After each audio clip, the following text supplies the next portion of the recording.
Bonjour à toutes et à tous, c'est Smart Impact, l'émission de la RSE, responsabilité sociale, sociétale et environnementale des entreprises. Voici le sommaire. Cet hiver 2022 devrait être celui du triomphe du nucléaire français, mais notre indépendance énergétique est fragilisée par l'état de nos centrales, 40% de nos réacteurs à l'arrêt. Comment la France a-t-elle perdu son excellence nucléaire? L'objectif de relancer tous nos réacteurs avant l'hiver est-il tenable? On en parle avec mon invité, le journaliste Erwan Benezet. Notre débat, il portera sur le label Bicorp. Comment l'obtenir? Comment accompagner les entreprises qui veulent réduire leur empreinte carbone? On prendra l'exemple d'un territoire, celui de Nantes, Saint-Nazaire. Et puis, dans notre rubrique consacrée aux startups éco-responsables, on va découvrir ensemble Carbo, l'application qui permet aux citoyens et aux entreprises de faire leur bilan carbone. Voilà pour les titres. On a 30 minutes pour les développer. C'est Smart Impact.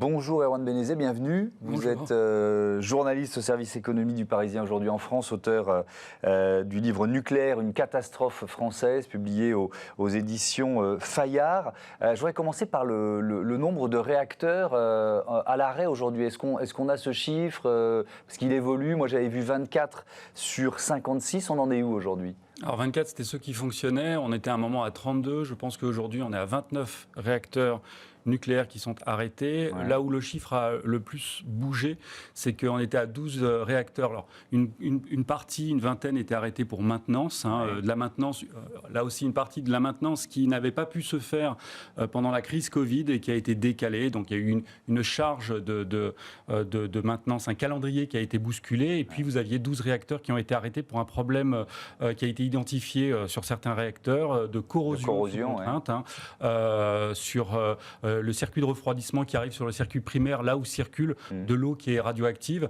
Et aujourd'hui, ce chiffre est passé de 12 à 15. Alors, il n'y a pas eu d'autres réacteurs qui ont été arrêtés. C'est simplement certains de ces réacteurs qui étaient arrêtés pour maintenance. On en profite pour pouvoir diagnostiquer l'étendue du problème de ces corrosions. Oui, alors justement, cette corrosion, est-ce qu'elle a été mal anticipée? Est-ce que, bon, en même temps, quand un problème arrive, il faut bien le traiter, mais est-ce que dans cette anticipation du vieillissement de nos centrales, il y a eu des défauts, des erreurs de commises?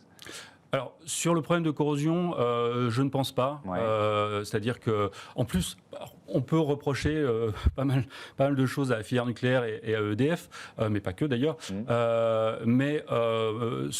Dès que ce problème de corrosion a été identifié, d'abord par les équipes d'EDF qui en ont référé à l'autorité de sûreté nucléaire, le gendarme du nucléaire, la décision a été immédiatement prise d'arrêter la conduite de certains réacteurs. D'aucuns disent d'ailleurs qu'il y a 10 ans, cette décision, ou juste avant Fukushima, cette décision n'aurait peut-être pas été prise et on aurait continué à conduire, ou en tout cas à ce que les réacteurs produits jusqu'au moment où ils auraient été arrêtés pour une maintenance classique ou un rechargement de combustible. Et là, il a été décidé d'arrêter ces réacteurs, en tout cas tous les réacteurs qui étaient identifiés comme ayant un problème de corrosion. Et alors, j'ai vu qu'il y avait un problème de main-d'œuvre, de main-d'œuvre spécialisée. On a du mal à trouver des soudeurs qui savent travailler dans les centrales nucléaires, ou c'est plus compliqué que ça? Alors, il y a deux problèmes. Il y a le problème de la main-d'œuvre sur les chantiers classiques. Ouais. Alors ça, c'est un des problèmes qui a été identifié chez EDF, c'est-à-dire que depuis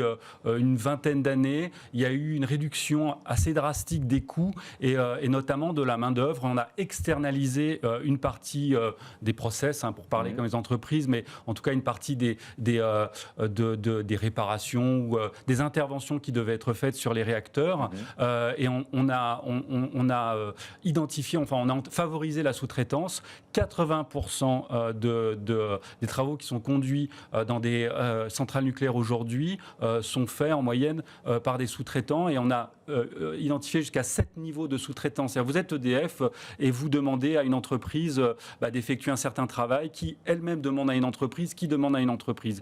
Et donc il y a une perte de la conduite même des travaux qui a été identifiée et sur laquelle aujourd'hui EDF tente de reprendre la main. Je parlais d'excellence nucléaire dans mes titres. La filière française, elle l'a perdue. Est-ce que vous êtes aussi définitif que ça? Oui, je le suis définitif. Ouais, on a perdu l'excellence nucléaire. L'immense majorité, si ce n'est pas pour dire l'ensemble des rapports qui sont faits, effectivement identifient la perte de cette compétence. Je pense notamment au rapport Folz, qui avait été commandé par l'État et qui a été rendu en 2019, du nom de l'ancien patron de PSA, sur les raisons du fiasco du chantier de Flamanville, cet EPR dont la construction a été lancée au mi-temps des années 2000 et qui n'est toujours pas achevé, pour un coût qui a été multiplié par 6 ou 7. C'est ça, c'était 3 milliards d'euros, on est à 3,3 milliards. On est à 12,7. On est à 20 milliards. Ah oui, pardon, j'avais un vieux chiffre alors. C'est que ça change tout le temps. Et on a une date d'ouverture d'ailleurs. Et pour l'instant, elle est prévue à 2023, mais je ne compte plus le nombre de fois où l'ouverture, la mise en réseau de cette EPR a été publiée. Donc il y a eu un rapport, et dans ce rapport pointait effectivement ce que je vous disais à l'instant, c'est-à-dire réduction drastique des coûts, stratégie à l'international au détriment du parc nucléaire national, sous-traitance, voilà, tous ces points dont je parle notamment dans mon livre. Mais c'est quoi? C'est un manque de cohérence politique, pas seulement de l'équipe actuelle, depuis une vingtaine d'années? Vous me demandez qui est responsable. C'était la grande question de la semaine, puisque on a vu à la fois le gouvernement tirer à boulet rouge sur Jean-Bernard Lévy, le patron d'EDF, mais qui est débarqué, et puis Jean-Bernard Lévy, notamment au MEDEF, à l'université d'été du MEDEF, se défendre en disant qu'on lui avait demandé de fermer 14 réacteurs, dont les 2 de Fessenheim, et donc forcément il avait dû revoir à la baisse ses ambitions en termes de formation, etc. Je reprends le chantier de Flamanville. Ça, c'était pas une demande de l'État. On n'a pas demandé à l'État justement de retarder l'ouverture du chantier de Flamanville, et ça a été un fiasco. Donc la responsabilité, selon moi, est partagée. À la fois, vous y faisiez allusion à une absence de cap. Alors, pour des raisons objectives aussi, il ne faut pas oublier qu'il y a eu Fukushima en 2011 qui a rebattu les cartes et qui a durablement saisi la population mondiale et les politiques, mais aussi une volonté de la part ou en tout cas une erreur qui a été de se reposer sur ses lauriers après la mise en service du tout dernier réacteur nucléaire en 2002 en France. Oui. À l'issue d'un conseil de défense sur la situation énergétique, la ministre Agnès Pannier-Runacher a annoncé qu'EDF s'était engagé à relancer l'ensemble du parc nucléaire d'ici à la mi-février 2023. Dans quelles conditions cet engagement a-t-il été pris? Surtout, est-ce qu'il est tenable? Alors, la ministre de la Transition énergétique s'est basée sur les déclarations d'EDF, ni plus ni moins. Ouais. Donc là encore, elle remet sur les épaules le poids de la responsabilité de la bonne conduite de ce chantier, et c'est du déclaratif. Après, donc c'est EDF qui dit on aura remis nos réacteurs en service mi-février. EDF dit en l'état de nos connaissances, on pourrait remettre, on a prévu de remettre en fonctionnement les 32, donc à l'époque c'était 32 réacteurs qui sont arrêtés. Mais deux petites choses, c'est que d'une part, on ne sait pas, il y a encore 4 ou 5 réacteurs dont on n'a pas intégralement diagnostiqué l'étendue des dégâts sur ces problèmes de corrosion. Donc ça va être en fonction de ce qu'on va découvrir. Et puis, entre-temps, vous avez d'autres réacteurs qui vont être arrêtés. Alors, pas au plus fort de l'hiver, c'est sûr, mais dès la sortie de l'hiver, d'autres réacteurs vont être arrêtés, là aussi, pour maintenance ou rechargement de combustible. Donc vous n'êtes pas sûr que EDF pourra tenir cet objectif. C'était aussi destiné à rassurer les marchés. On se souvient qu'il y a eu un prix du mégawattheure qui avait passé les 1 000 euros fin août. Cette déclaration d'EDF, c'était aussi dans cet objectif-là? Alors, juste pour votre première question, effectivement, je ne suis pas très optimiste sur la possibilité de rouvrir l'intégralité de ces réacteurs arrêtés. Et sur votre deuxième question, effectivement, dans un premier temps, à la rentrée, le gouvernement s'est d'abord adressé à la population française, aux industries, aux collectivités locales, à ses propres ministères, pour dire qu'il faut vraiment se serrer la ceinture avec ce mot d'ordre, la sobriété. Sauf qu'ils se sont rendus compte que peut-être ils étaient allés un peu trop loin et avaient été alarmistes. Ils ont affolé les chantiers, affolé les marchés. Oui. Et on a vu, notamment au moment de l'annonce du prolongement d'arrêt de 4 réacteurs qui étaient arrêtés pour ces problèmes de corrosion, faire flamber les marchés. Et effectivement, je crois que c'était le 26 août, vous avez ce prix du mégawattheure d'électricité qui se vend sur les marchés pour 2023, flambé à plus de 1 000 € le mégawattheure quand il était à 85 € à la même période l'année précédente. Et là, ils se sont dit mince. Parce que le problème, il y a effectivement un problème d'approvisionnement, mais il y a aussi un problème de prix. C'est-à-dire que certes, on peut demander cet hiver à certaines entreprises de modérer leur production parce qu'à un moment, on risque de manquer d'électricité. Sauf que ces mêmes entreprises risquent de toute façon elles-mêmes de modérer déjà leur production, voire de demander à une partie de leurs salariés de se mettre au chômage partiel parce que les prix de l'électricité seront tellement élevés que ça coûtera plus cher de produire que de ne pas produire. Merci beaucoup. Merci Erwan Benezet. Je rappelle le titre de votre livre Nucléaire, une catastrophe française, livre qui est publié aux éditions Fayard. On passe à notre débat label Bicorp Territoire au programme.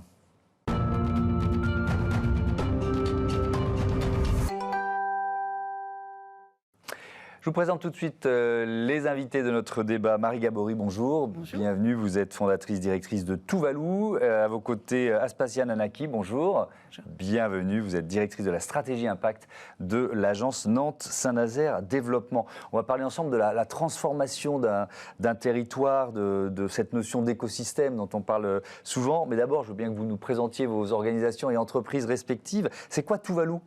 Eh bien, Tuvalu, c'est une entreprise qui est éditeur de logiciels pour permettre aux entreprises de piloter autre chose que des indicateurs financiers. Donc, le climat, on en parle beaucoup en ce moment, mais aussi tous les indicateurs de la RSE, social, sociétal et environnementaux. Et puis aussi les comités de mission, donc du coup, piloter des indicateurs d'impact. Là, notre enjeu, d'ailleurs, on est entreprise à mission, Bicorp, notre raison d'être, c'est de mettre l'impact au cœur de la stratégie, puisqu'il est urgent de changer les logiciels mentaux des dirigeants et de leur donner les outils pour piloter leur entreprise au quotidien. Donc on existe depuis 10 ans, on s'est créé à Nantes. Maintenant, nous sommes 25 collègues, entre une équipe de développeurs, des experts, et voilà. Et c'est un accompagnement qui passe par le conseil, qui passe par... C'est quel type d'accompagnement ? On est vraiment éditeur, puisque aujourd'hui, ça commence par la comptabilité carbone, et puis ça doit s'intégrer vraiment dans les processus de l'entreprise. Mais il y a tout un parcours de formation qu'on a voulu collectif, et on en reparlera parce que ça s'est aussi créé, cette démarche collective dans le cadre du territoire, et on est au niveau national et international. Et ensuite, il y a beaucoup d'accompagnement de R&D. Donc, vraiment, aujourd'hui, inventer les nouvelles stratégies climat. Donc, toute la chaîne, mais autour du logiciel de pilotage et comment accompagner ces nouvelles stratégies. Aspasia Nanaki, présentez-nous l'agence Nantes-Saint-Nazaire Développement. C'est quoi ? Quel est son rôle ? Alors, nous sommes l'agence de développement économique responsable du territoire de Nantes et Saint-Nazaire. À l'origine, nous étions une agence plutôt classique, je dirais, d'attractivité et de promotion du territoire. Et il y a 3 ans, nous avons fait tout un travail avec tous nos collaborateurs et notre conseil d'administration, présidé par la maire de Nantes, Johanna Roland, autour de la feuille de route de l'agence, autour d'une nouvelle feuille de route de l'agence qui met l'impact au cœur de sa stratégie. Ce qui veut dire que notre rôle est bien sûr de répondre aux besoins du territoire en matière de développement économique responsable. Un territoire qui est naturellement très attractif, mais qui souhaite rester ouvert et qui doit en même temps préserver ses ressources naturelles face à l'urgence climatique et sociale. Donc nous sommes là pour finalement accompagner, attirer et accompagner l'installation d'entreprises qui viennent apporter de la valeur non seulement économique, mais aussi sociale et environnementale. Donc l'idée, c'est vraiment de multiplier le nombre d'entreprises à impact positif sur le territoire Nantes-Saint-Nazaire, c'est ça ?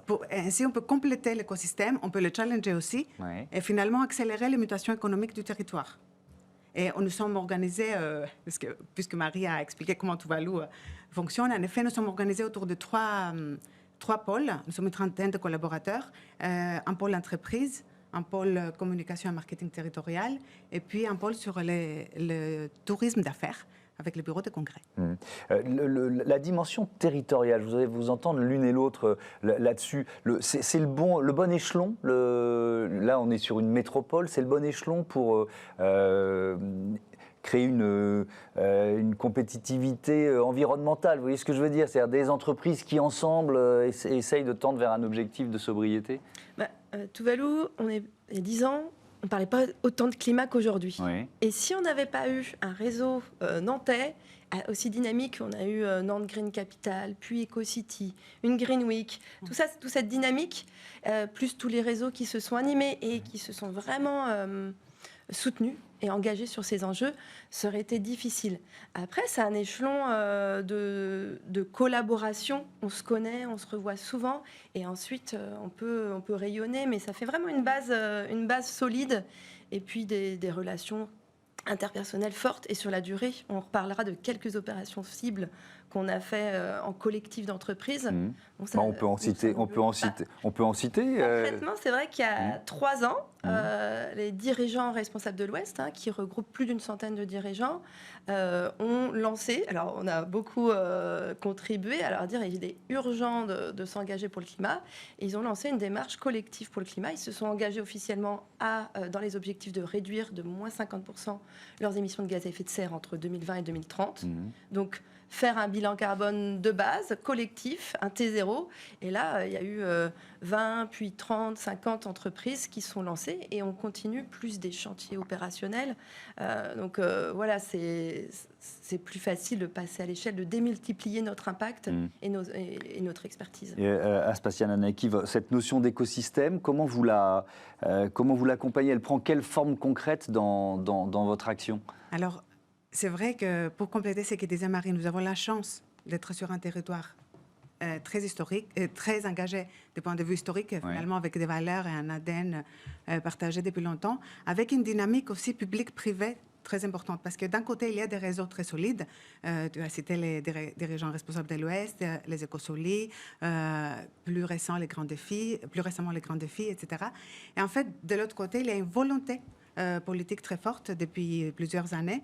Par exemple, nous sommes la première métropole à avoir sa propre plateforme RSE, créée il y a une dizaine d'années, qui rassemble aujourd'hui plus de 60 réseaux d'acteurs pour promouvoir la responsabilité sociétale, pour promouvoir les bonnes pratiques, pour essencer des bonnes pratiques, pour faire rencontrer les réseaux. Et puis, nous, en tant qu'agence de développement économique, nous sommes aussi là pour mettre en visibilité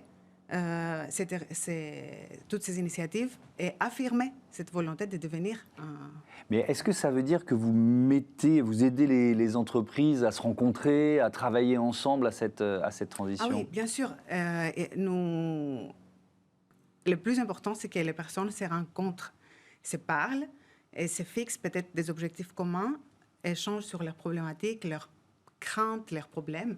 Et c'est pour ça que l'échelon, finalement, d'une métropole peut être... parce que sinon, c'est trop grand et puis peut-être parfois c'est trop petit pour passer à l'échelle. Alors, donc c'est le bon échelon, le territoire, la métropole. C'est le bon échelon parce que oui, c'est ni trop grand ni trop petit. Ouais. Et pour prendre un exemple d'accompagnement, finalement, des transformations, de mise en relation avec cet objectif d'accompagnement, nous avons mis en place toute une action de formation et d'inspiration auprès de 70 membres adhérents du bureau de congrès pour transformer cette filière de tourisme événementiel, qui est une filière où les impacts sont très importants, que ce soit le gaspillage alimentaire, le bilan carbone, etc. Donc, il y a beaucoup de choses à faire. Ouais. Et le fait que la filière s'engage en même temps, effectivement, c'est important parce qu'il peut y avoir des idées de concurrence. Parfois, ça coûte de l'argent d'amorcer la transition. Et donc, si tout le monde le fait en même temps, c'est peut-être un peu plus simple. Je voudrais qu'on dise un mot des moyens ou des labels, des démarches à faire pour s'engager dans cette transition. Vous éditez un logiciel, vous l'avez dit, de pilotage de l'entreprise par l'impact. Déjà, c'est quoi ça? On dit parfois extra-financier, mais oui. Extra-financier, c'est ce qui n'est pas financier. Donc l'impact, le climat étant quand même un premier pas assez moteur et assez pratique. En fait, engager les entreprises, passer de réduire de moins 50%, c'est concret et les dirigeants comprennent ça. Et donc, après les démarches de climat, on a aussi lancé, donc vous parliez de label, une démarche collective qui regroupe une douzaine d'entreprises, qui était la première du genre financée par l'ADEME. ACT, c'est Assessing Low Carbon Transition, ACT pas à pas, et ACT devient un label, même une notation de la performance de la stratégie des entreprises. Et là, donc, avec des entreprises comme Harmonie Mutuelle, CETI, Restoria, enfin, un collectif d'une douzaine d'entreprises, c'est sur 3 ans, et on est allé très loin, beaucoup plus loin. Le bilan carbone, c'est super, mais c'est un point de départ. C'est juste d'où on part. Et là, avec le logiciel, on intègre cette mesure au jour le jour. Et effectivement, aujourd'hui, les gens commencent par ça. Il y a un énorme engouement sur le climat. Néanmoins, je reste vraiment convaincue, et Bicorp va au-delà. Tous les labels d'impact, c'est certes une mesure carbone, mais on ne fera pas une stratégie climat sans les hommes. On ne fera pas une stratégie climat sans le territoire. On ne fait pas une stratégie climat hors sol. Donc, dans le label Bicorp, il n'y a pas que le bilan carbone. Il y a vraiment une vision globale. Déjà, en tant qu'entreprise, comment on est. Et je dis souvent, il faut d'abord réduire ses impacts négatifs. Et en plus, quelle est notre contribution ? Parce que, je ne vais pas citer d'entreprise, mais je peux avoir une activité très fortement polluante et être super en RSE. Enfin, voilà, Great Place to Work, on a des super notes chez des gens qui détruisent la Terre. Donc voilà, on va vraiment... d'où l'impact au cœur de la stratégie, c'est avoir une vision 360 et globale. Et c'est pour ça, dans notre démarche RSE, on est proche du territoire. Et les entreprises, on parle aussi de relocalisation. On dit, on ne sait jamais quoi mettre dans la partie sociétale. Voilà une illustration, collaboration, travailler ensemble sur le territoire. Aspasia Nanaki, est-ce que vous, avec les entreprises que vous accompagnez, cette démarche de labellisation, Bicorp ou autre, il n'y a pas que le label Bicorp, c'est quelque chose que vous leur conseillez de faire? Comment vous les accompagnez dans cette démarche? Alors, il est vrai que déjà, à la base, quand une entreprise, soit elle souhaite s'installer à Nantes, donc elle peut nous demander, nous solliciter directement, ou alors on vient la chercher, via nos actions de prospection.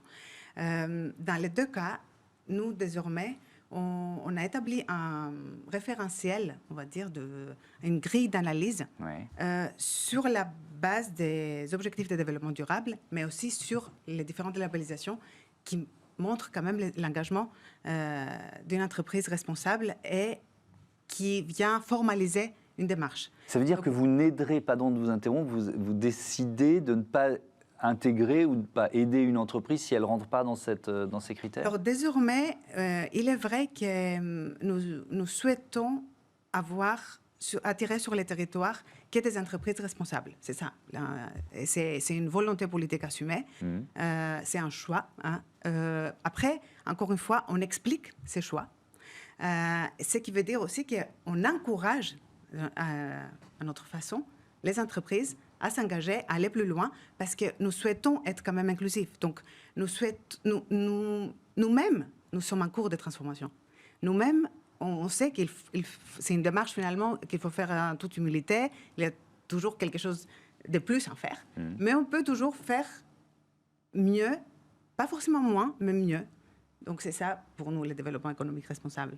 Merci beaucoup. Merci à toutes les deux d'être venues nous présenter vos démarches respectives. À bientôt sur Bismart. C'est l'heure de Smart Ideas. Tiens, on va continuer de parler de bilan carbone tout de suite.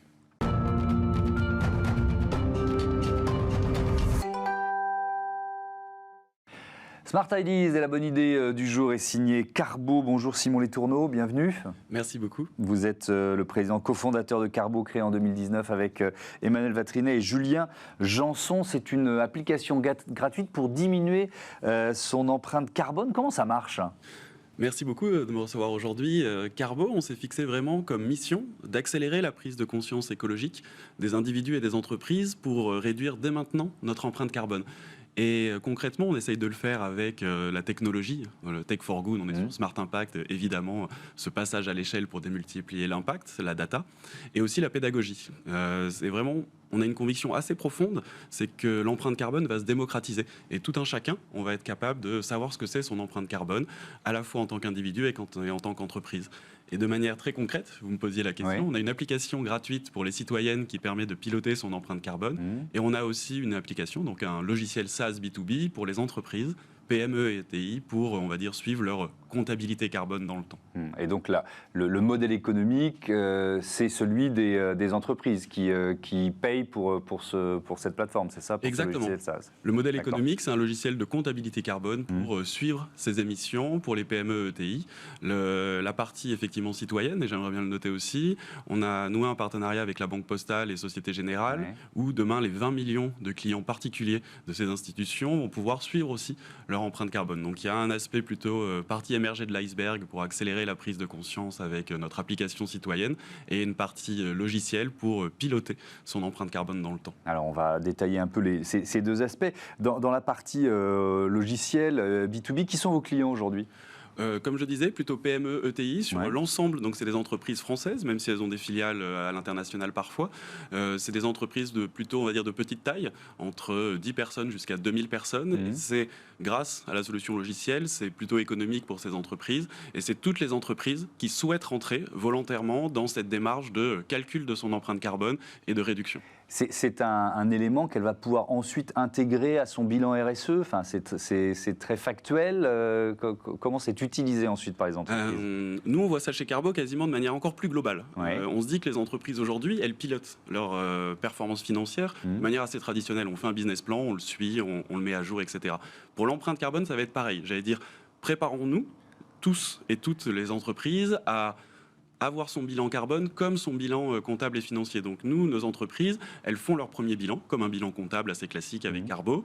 On est certifié par l'ADEME, etc. Et après, on rentre dans cette démarche de pilotage de son empreinte carbone, où on se fixe des objectifs long terme, en fonction de différentes trajectoires, accords de Paris ou autres, et on le met à jour régulièrement. L'idée, c'est de se dire que le top management dans une entreprise pilote sa performance financière et pilote sa performance carbone avec des objectifs, comme on sait, tout un chacun, comme sur la finance, sur la partie carbone. Oui, ça veut dire si je crée une nouvelle business unit, il faut que je puisse savoir quel sera aussi son bilan carbone, quoi. Exactement. Et là, on parle de bilan carbone a posteriori, donc on regarde dans le rétro. Et ce qu'on fait aussi chez Carbo, on a des outils de simulation sur le bilan carbone futur de l'activité d'une entreprise. Donc imaginez, vous créez une business unit, vous hésitez entre deux stratégies, on va être capable de vous dire cette stratégie est la moins carbonée et ça va rentrer en compte dans votre prise de décision en tant qu'acteur économique. Dans la partie citoyen, on va dire, il y a combien de personnes qui l'utilisent et comment ils l'utilisent en fait? Est-ce que il y a un petit côté ludique dans Carbo aussi, hein? Nous, chez Carbo, on a plein de valeurs. On est une entreprise à impact, etc. On a une valeur un peu ever optimiste et l'anxiété n'entraîne pas le passage à l'action, ou entraîne un passage à l'action qui n'est pas forcément celui qu'on souhaite. Et effectivement, le côté ludique, pédagogique, et le côté aussi très comparaison, on le fait pour les entreprises, mais on le fait aussi pour les citoyens. Vous pouvez vous comparer. On peut se challenger, c'est ça? Exactement, on peut vous challenger, vous comparer à Greta, peut-être qu'on va comparer à Kylian Mbappé, on verra pour le futur. Mais effectivement, c'est comment ces sujets d'empreinte carbone, qui sont des sujets techniques, on arrive à les diffuser et que ça passe dans le langage courant. C'est quoi quelles sont les perspectives de croissance pour Carbo? Carbo, on est aujourd'hui 25 personnes. On est en phase de financement avec des acteurs à impact. Et l'idée, c'est d'aller toucher un maximum d'entreprises dans le futur. Donc, on a des objectifs de toucher plusieurs milliers d'entreprises. On a un peu plus de 250 entreprises clientes aujourd'hui. Et l'idée, c'est de comment on arrive à démultiplier l'impact. Comme on est sur Smart Impact, je vais en deux mots, en fait, nos indicateurs d'impact, c'est accélérer la prise de conscience pour réduire notre empreinte carbone. Les premiers indicateurs d'impact, c'est comment on arrive à sensibiliser des personnes et des entreprises. Les deuxièmes indicateurs, comment on arrive à calculer l'empreinte carbone de manière la plus précise possible. Et le troisième objectif, c'est comment on arrive à le réduire. Merci beaucoup, merci Simon Litourneau-Monvent à Carbo. Voilà, c'est la fin de ce numéro de Smart Impact. Je voudrais remercier, vous pouvez rester en place, Louise Perrin à la production, à la programmation, assistée aujourd'hui de Lily Zalkind, au son Héloïse Merlin et à la réalisation. C'est Raphaël Morel, salut. Merci beaucoup.